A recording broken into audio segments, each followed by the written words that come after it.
Get ready for the countdown. 4, 3, 2, 1. Assalamualaikum warahmatullahi wabarakatuh. Halo anak-anak sayang, halo ayah bunda yang baik hati. Bagaimana kabarnya? Mudah-mudahan kita senantiasa dalam keadaan sehat walafiat. Mudah-mudahan kita senantiasa dalam perlindungan Allah Subhanahu wa taala, Tuhan yang Maha Kuasa, dan mudah-mudahan musibah ini segera berlalu ya. Baik anak-anak sayang, pada kesempatan kali ini kita akan membahas materi tema 8, subtema 1, pembelajaran 3 dan pembelajaran 4. Setelah kalian menonton video ini, di akhir video ini kalian diharapkan dapat mengetahui jenis pekerjaan penduduk berdasarkan tempat tinggal, menjelaskan pengaruh lingkungan terhadap jenis pekerjaan dan perbedaan jenis pekerjaan di setiap wilayah, memahami hubungan keadaan alam dengan mata pencaharian penduduk di lingkungan tempat tinggalnya, mengetahui jenis kegiatan perekonomian, menjelaskan pengertian amanah dalam cerita fiksi, menjelaskan peranan tokoh dalam cerita fiksi, menjelaskan karakteristik individu dalam keluarga. Baik, coba lihat pernyataan berikut. Nomor 1, penduduk di daerah pantai bermata pencaharian sebagai nelayan, petani tambak, petani garam, dan perajin. Misalnya perajin yang membuat barang berharga dari kerang dan lain-lain. Nomor 2, penduduk di daerah dataran rendah bermata pencaharian sebagai buruh, petani, pedagang, dan peternak. Nomor 3, penduduk di daerah dataran tinggi bermata pencaharian sebagai petani, peternak, dan pekerja perkebunan. Misalnya kopi, teh, apel, dan stroberi. Mata pencaharian. Apa sih mata pencaharian itu? Baik, mata pencaharian, kata-kata yang sering kita dengar ya dalam kegiatan perekonomian. Mata pencaharian itu adalah suatu pekerjaan yang dilakukan setiap hari dan merupakan pekerjaan utama demi mendapat hasil untuk memenuhi kebutuhan hidup. Nah, pertanyaannya, mengapa mata pencaharian penduduk berbeda sesuai lingkungan tempat hidupnya?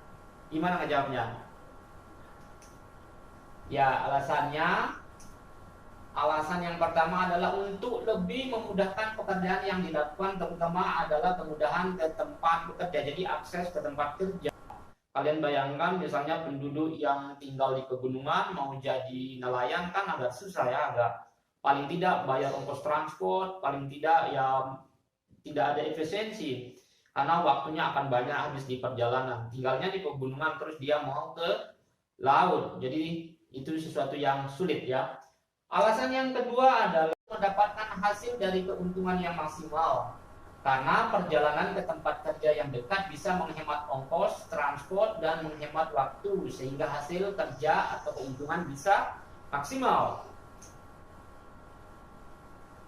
Terus alasan yang ketiga, karena ketergantungan manusia akan sumber daya alam yang tersedia di sekitarnya.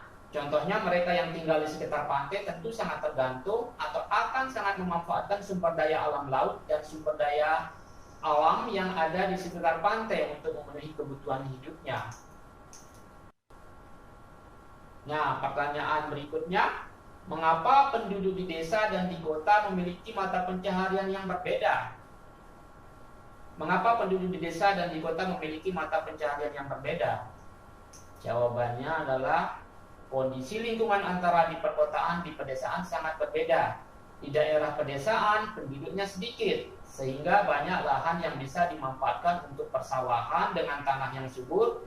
Karena ketersediaan sumber air yang banyak, juga iklim yang sehat, tidak banyak polusi, sehingga mayoritas masyarakatnya bermata pencaharian sebagai petani. Tetapi kalau di kota gimana? Di kota dengan padatnya penduduk, sumber air yang terbatas, tanah yang kurang subur, lingkungan sudah tercemar, tidak memungkinkan untuk persawahan, sehingga membuat kebanyakan penduduknya memiliki mata pencaharian sebagai pegawai industri, pegawai kantor, staf hotel, dan bekerja di bidang perdagangan. Pertanyaan berikutnya, apa perbedaan petani di daerah dataran rendah dan petani di daerah dataran tinggi? Ayo. Perbedaannya hanya pada jenis tanaman ya.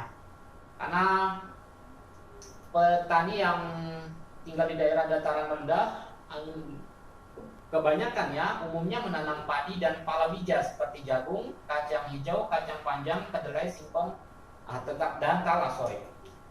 Sementara petani di dataran tinggi menanam kentang, bawang putih, kol, kubis, buah apel, stroberi, dan lain-lain.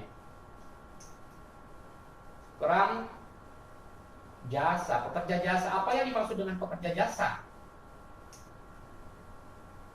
Pekerja jasa adalah orang-orang yang memberikan pelayanan atau servis sesuai keahlian yang dimiliki. Contoh dari pekerja jasa yaitu dokter, guru, penjahit, konsultan, atau lawyer, pengacara ya. Dan apa yang kita diskusikan di atas barusan itu tidak terlepas dari apa yang kita sebut sebagai kegiatan perekonomian.